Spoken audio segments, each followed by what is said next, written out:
Hello, I'm Deborah Scales. I'm an employment lawyer at Cartwright King, and I'm here to talk about furlough leave. Now, since the government first announced furlough leave on the 20th of March, we've had hundreds of questions about it. And I should say right at the beginning, what I'm telling you now is what I know over the Easter weekend. We don't actually have a bill yet on the job retention scheme. We've got the Coronavirus Act, but nothing on the scheme itself other than HMRC guidance. So the latest guidance came out on Thursday, just before Good Friday. So that's the information I'm giving you now. Right. What is the furlough leave, or also known as the Coronavirus Job Retention Scheme? Well, it's a temporary government scheme, and it allows the employer to send their staff home when there's no work for them or not enough work for them, and the government will subsidise their wages. How much will HMRC reimburse the employer? They'll reimburse 80% of the salary up to a cap of £2,500 a month. And the employer can also claim back from HMRC their employer's national insurance contribution and the minimum auto enrolment contribution. Which businesses are eligible? It's any business, any UK business that has a UK bank account and that had a payroll PAYE scheme on or before the 28th of February 2020. And they also have to enrol for PAYE online. And if they haven't done that already, that's not a problem because they can do that in about 10 days.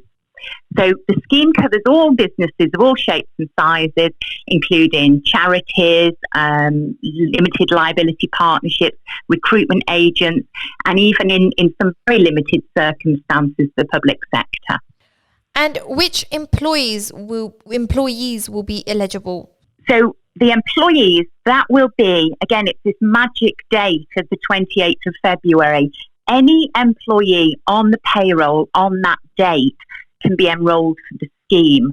And that means anybody who is full-time, part-time, it covers 0 hours workers, contract workers, agency workers, and it even covers salaried company directors for the section that they are covered by their payroll. The foreign nationals are also eligible to be furloughed, and we only had this confirmed actually on the guidance on Friday. So that's because the grants under the scheme aren't counted as access to public funds. So employers can furlough any employee on any category of visa as long as they're on the payroll on 28th of February. And does an employer have to consult with employees before furloughing? Yes, they do. They do because the employer is going to change their terms of employment. They want to change their working hours and also in many cases their pay if they're going to only pay to the government cap of 80% or £2,500. And we know as well from guidance on Friday that the employer has to keep a copy of that agreement in writing for 5 years.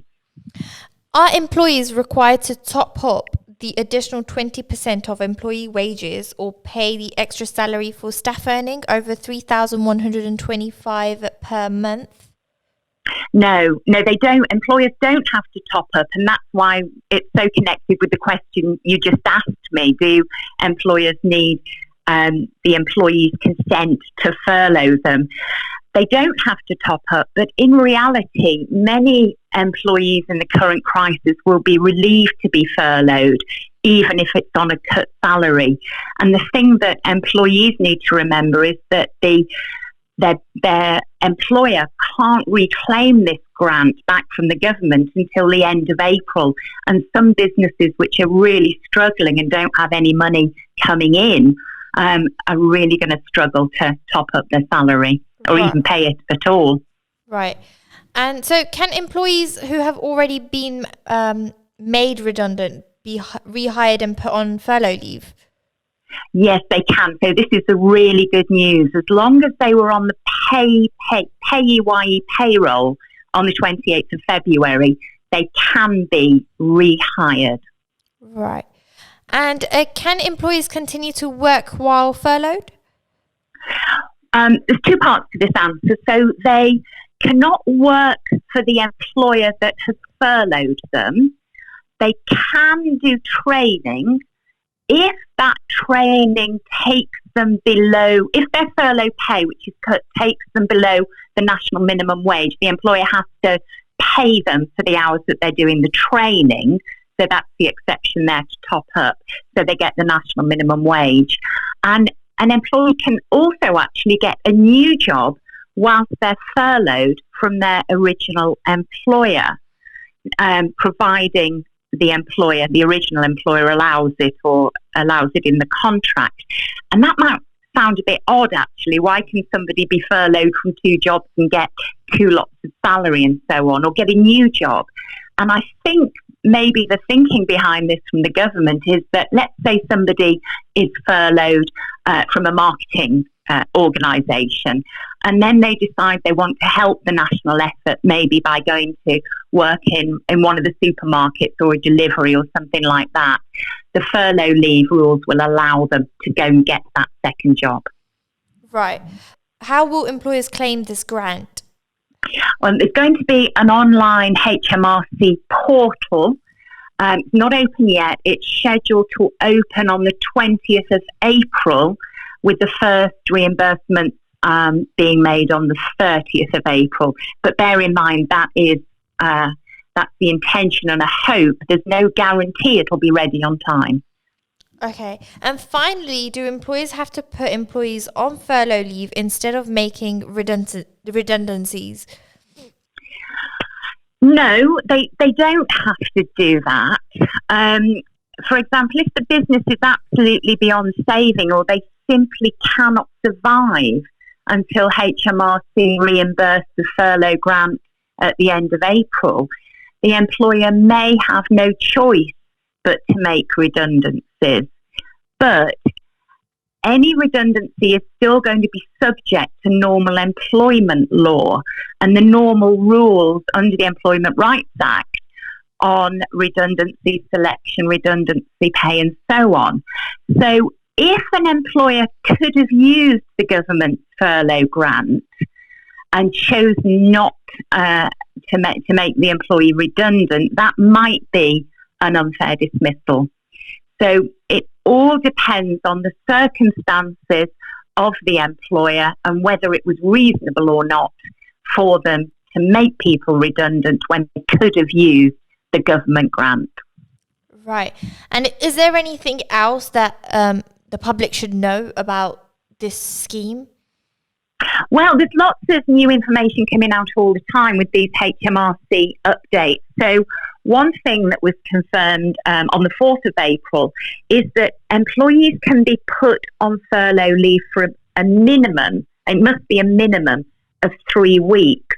So if an employer wanted to share 3 weeks on furlough and then 3 weeks at work between their workforce, they could do that, although there might be some administrative headaches with it, but that could be done. And the other thing that's interesting that came out in recent guidance that we didn't know originally is that if an employer chooses to furlough an employee because they've got childcare needs at home, that can be done. They can be furloughed for that reason. And the reason that's interesting, I suppose, and almost surprising, is the Equality Act and discrimination law still applies, but they've made it clear if you've got a child, you can be furloughed. Now, you can imagine, let's say, female employee, she's got children off school, she can be furloughed, maybe on 100%. The man who hasn't got, her male colleague who hasn't got children at home, he's having to keep working even harder because there's some work left that she's not picking up. You can see some resentment coming in there. And previously, it would have been discrimination against the man if he's not being able to take the advantage that she has. But as I say, it's very clear in the new guidance that somebody can be furloughed for childcare reasons or caring for dependents. Right. So that's fairly interesting. That's really interesting. Thank you so much. Is there anything else you would like to mention about the scheme or anything else? Or Yes, there's still and I haven't mentioned holiday pay deliberately, and the reason for that is because it's been very complicated and it's not clear what the rules were on holiday pay. We now know that while somebody is on furlough leave, they will continue to accrue their annual leave. We also believe now that an employer can make somebody take holiday, annual leave, while they're on furlough leave, as long as they give them enough notice. But I've been following this ever since it was announced on the 20th of March, and lots of our leading barristers doing updates all the time, and we're following them, and they're trying to guess what might happen based on, the current legislation. And pretty much most days we're finding out something new. It's a simple scheming concept, but when you look at all the ways it might work out for different people in different circumstances, the new guidance seems to be getting a bit more complicated as we go along. Yeah. And the other problem with the furlough scheme is there's a gap for millions of people who were changing jobs. It only applies to employees on that payroll on the 28th of February 2020. And if somebody just left a job, taken maybe a bit of a holiday and then about to start a new job after that date, they have just fallen through the gap. And there's huge calls for the government to plug that gap, but so far, nothing at all. Right. And do you think anything will be ordered for that, or something like a new scheme would be introduced for that? Or I don't think so. And the reason for that is the government and HMRC are talking about having quite robust anti-fraud measures. And one reason they chose this 28th of February date for people to be on the payroll was so that, say, a small business, or any business, in fact, couldn't suddenly then hire their sons, their daughters, husbands, wives, best friends, and so on, as a new employee and get the government grant for them. So, anti-fraud measures.